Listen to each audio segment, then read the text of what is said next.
안녕하세요. 오늘의 역사 시간입니다. 7월 13일.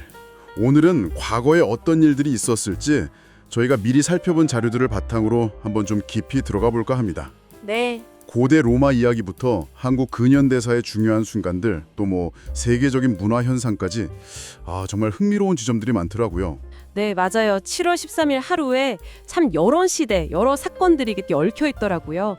그래서 이 자료들 속에서 그냥 사건만 보는 게 아니라 그 의미나 또 연결고리를 찾아보는 게 오늘 중요할 것 같습니다. 좋습니다. 그럼 먼저 한국사 관련 자료부터 볼까요? 1894년 7월 13일 그 무렵 기록을 보면요. 동학농민혁명 시기인데 특히 일본의 움직임에 좀 주목하게 되네요. 아, 그렇죠. 전주화약 이후인데 뭐랄까 보내주신 그 당시 외교 문서나 보고서 같은 걸 보면 일본이 그냥 개입하는 수준이 아니라 군대를 막 늘리면서 노골적으로 전쟁 분위기를 만들고 있었어요. 네, 맞아요. 특히 일부 자료에서는 그 일본 내부 통신 내용 같은 게 보이는데 이걸 보면 청일 전쟁을 하려는 의도가 생각보다 훨씬 구체적이었구나. 아, 그런 걸 짐작할 수 있죠. 그러니까 조선 정부가 개혁을 하든 말든 이미 군사 행동을 좀 염두에 둔 그런 정황들이 보여요. 결국 이게 동학농민군의 2차 봉기로 이어지고 또 조선의 주권이 침탈되는 그런 과정으로 연결되는 거군요. 그렇죠. 아주 중요한 변곡점이었던 셈이죠. 자, 그리고 시간이 좀 흘러서요. 1950년 7월 13일 한국전쟁 자료들을 보면 대전 방어선 상황이 정말 치열했더라고요. 네. 특히 그 미군 제24사단의 초기 기록들 있지 않습니까? 이걸 보면 북한군 공세가 얼마나 거셌는지 또 우리 쪽 방어 준비는 좀 미흡했는지 이런 게 좀 생생하게 드러납니다. 네, 맞아요. 그 시점의 기록들은 확실히 전쟁 초반의 어려움을 아주 잘 보여주죠.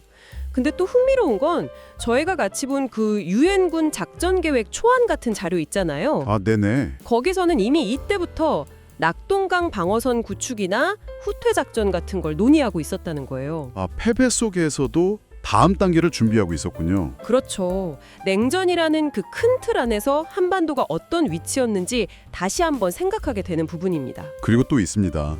1985년 7월 13일인데요. 이때 학생 시위 관련 기사나 기록들도 좀 눈에 띄어요.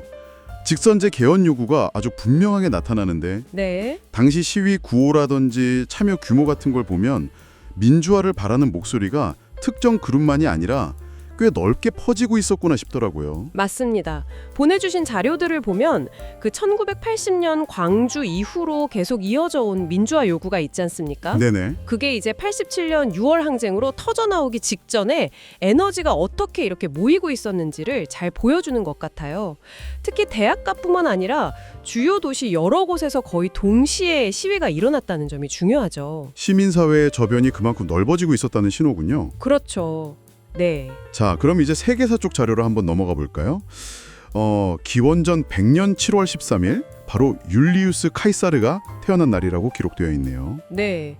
보내주신 고대 로마 자료 중에 카이사르의 리더십이나 정치적인 수완 이런 걸 분석한 부분을 보니까 그가 어떻게 공화정의 틀을 깨고 권력을 잡아갔는지 그 과정이 참 흥미롭더라고요.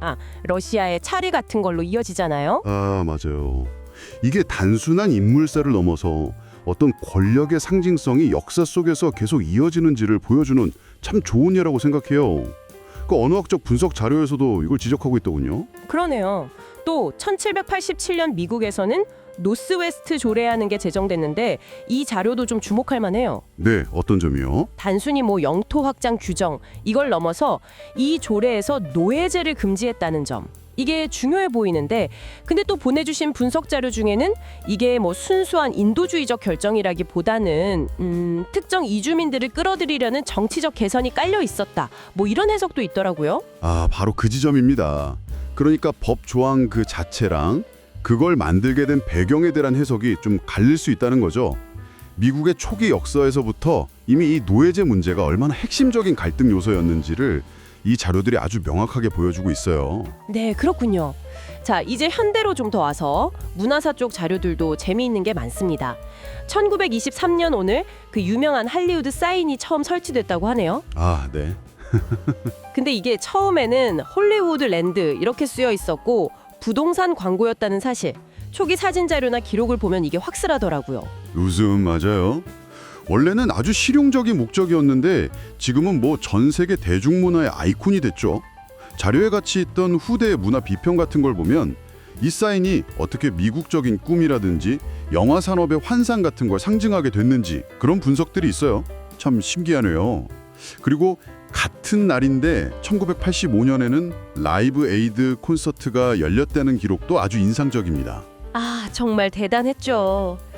퀸, U2, 뭐 당시 최고 스타들의 공연 영상 클립이나 관련 기사들을 보면 그때 열기나 규모가 어땠을지 좀 짐작이 가요. 네, 보내주신 자료 중에 그 모금액 데이터나 당시 언론 보도 같은 걸 종합해 보면요, 이게 그냥 자선 콘서트가 아니라 거의 뭐 전 지구적인 미디어 이벤트였던 거죠.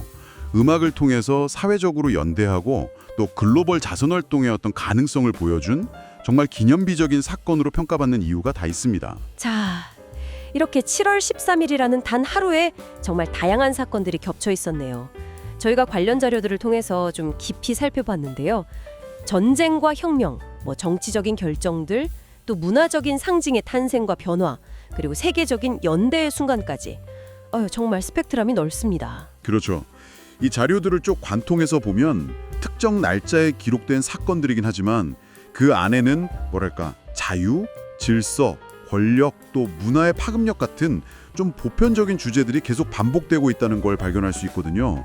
어쩌면 오늘 저희가 살펴본 이 기록의 조각들이 그냥 과거의 사실을 넘어서서 지금 우리가 서 있는 이 지점을 이해하는데 또 다른 실마리를 주는 건 아닐까, 뭐 그런 생각도 좀 드네요. 네, 정말 흥미로운 관점입니다.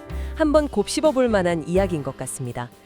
오늘 함께한 이 탐구가 여러분께도 의미 있는 시간이 되었기를 바랍니다. 감사합니다.